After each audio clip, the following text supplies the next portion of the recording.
오늘은 벨기에 작가 아멜리 노통부의 자전적 소설 두려움과 떨림에 대해 생각해 보겠습니다. 일본어를 유창하게 하는 벨기에 여성 아멜리가 일본 회사의 사원으로 취직하는데 회사 조직의 비인간적인 모순들과 일본인들의 폐쇄적이고 봉건적이고 부정적인 생각에 환멸을 느끼면서 적응하는 데 어려움을 겪습니다. 당신 때문에 우리 친선 회사 대표단의 심기가 완전히 불편해졌어요. 당신이 우리 마을을 완벽하게 구사한다는 인상을 풍기는 인사말을 하면서 커피를 대접했기 때문이요. 하지만 아주 못하지는 않는데요, 사이토상. 입 다물어요. 무슨 자격으로 지금 변명하는 겁니까? 오모치 부사장님이 당신한테 단단히 화가 나 있어요. 당신이 오늘 아침 회의에 끔찍한 분위기를 만들어 놨으니 우리말을 이해하는 백인 여성이 있는 자리에서 우리 파트너들이 어떻게 신뢰감을 느낄 수 있었겠소? 웃으면 너는 품위를 잃게 돼. 얼굴에 감정이 드러나면 저속한 거야. 이런 어처구니 없는 믿음을 통해 일본 여성들의 머릿속에 박히는 것은 좋은 일은 절대로 바라서는 안 된다는 것. 성적 쾌락을 바라지 마. 기쁨이 너를 파멸시킬 테니까. 사랑에 빠지는 꿈을 꾸지 마. 너는 그럴 만한 사람이 아니니까. 너를 사랑하는 사람들은 너의 환상을 보고 사랑하는 것이지 절대 너의 진실 때문에 사랑하는 게 아닐 거야. 지금 한 사람이 너무도 부당한 대우를 당하고 있었다. 이런 비인간적인 장면을 이렇다 저렇다 말도 못하고 보고만 있는 게 더 나쁜 건 아니었을까? 권위에 절대적으로 복종하는 우리 모습이 더 나쁜 게 아니었을까? 사토시가 선한 사람이라고 한 건 맞는 얘기였다. 그는 착하긴 하지만 꼬리를 사리는 사람이었다. 상사인 후부키와 갈등을 빚던 에밀리는 화장실 청소 담당으로 좌천되지만 긍정적으로 생각하며 꿋꿋하게 버팁니다.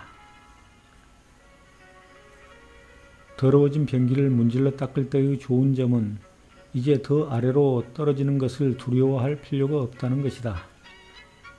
불결함을 청결함으로 바꾸고 휴지의 부재를 존재로 바꾸어 놓아야 했다. 정신위생 없이는 공중위생도 불가능하다. 일본의 동화되기를 희망하는 모든 외국인은 명예를 걸고 일본 제국의 관습을 지킨다. 그런데 그 반대는 결코 찾아볼 수 없다는 사실에 주목할 필요가 있다. 일본인들은 남이 자신들의 관례를 어기면 기분이 상하면서 정작 자신들이 다른 관습을 무시하는 것에 대해서는 절대 반감을 느끼지 않는다. 상사인 후부키와 아멜리가 대화를 나눕니다. 입 다물어요. 당신은 멍청이야.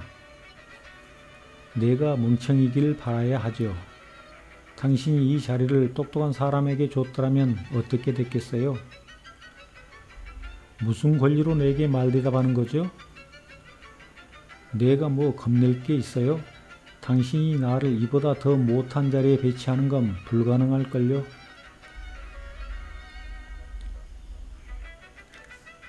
두 달 만에 고통스러운 특권을 누리며 일본 남자들이 전혀 품이라고는 없는 사람들임을 내가 깨달은 그 장소. 일본 여성들은 자기가 조그마한 소리라도 낼까봐 너무 전전긍긍하면서 사는 반면 일본 남성은 또 너무 그것에 개의치 않고 있었다. 어떤 존재든 외부적인 요인으로 인해 몸이나 마음에 최초의 상처를 입는 순간이 있게 마련이다. 이런 경험이 삶을 체험 전과 체험 후로 나누어 놓게 된다. 그리고 아주 순간적으로나마 이때의 경험을 떠올리면 사람들은 비이성적이고 동물적이며 치유 불가능한 공포에서 헤어나지 못하게 된다. 서로에 대한 똑같은 호기심, 진심으로 잘 지내고 싶은 마음은 있지만 밖으로 불거져 나오는 것은 항상 똑같은 서로에 대한 오해. 큰 깨달음을 하나 얻었다. 일본에서 존재는 바로 회사라는 사실을. 회사 밖에서 숫자로 뇌가 세척된 사람들을 기다리는 것은 무엇인가? 그들만큼이나 두개골에 구멍이 생긴 동료들과 의무적으로 맥주를 마시고 터질 듯한 지하철을 몇 시간이나 타는 것. 이미 잠든 아내, 벌써 무감각해진 아이들, 물 빠지는 세면대처럼 당신을 빨아들이는 잠, 아무도 어떻게 보내야 하는지 모르는 드문 휴가. 삶이라는 이름에 걸맞은 것은 찾아볼 수가 없다. 그런데 제일 끔찍한 것은 이 사람들이 지구상에서 특권을 받은 사람들이라고 생각하는 데 있다. 1년 동안의 계약기간을 버티어낸 후 아멜리가 상사 후부키, 부장 사이토, 부사장 오모치를 차례로 찾아가 사직 인사를 합니다. 제 계약 만료일이 가까워 오고 있습니다. 그래서 저로서는 정말 너무나 아쉽지만 계약을 갱신할 수 없다는 사실을 알려드리려고 했습니다. 내 목소리는 부하 직원의 표변이 보여주는 유순하고 불안한 목소리였다. 아, 그런데 왜요? 그녀가 내게 쌀쌀맞게 물었다.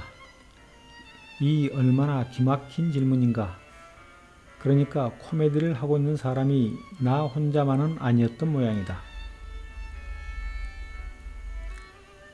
그 다음은 사이토 씨한테 사표를 제출해야 했다.